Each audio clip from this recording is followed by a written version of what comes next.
Today we're going to locate the default password on your Brother HL-L2460DW.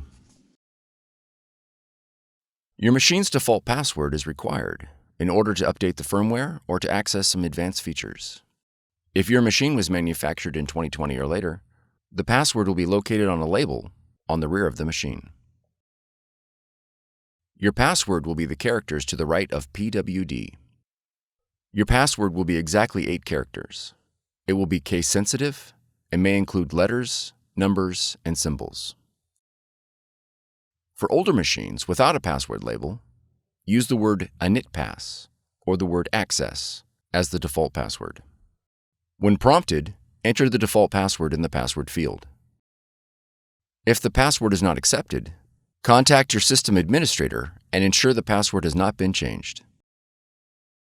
For more tutorials, FAQs, and videos, visit us at www.brother-usa.com. If you found this video helpful, be sure to subscribe. Thank you for choosing Brother.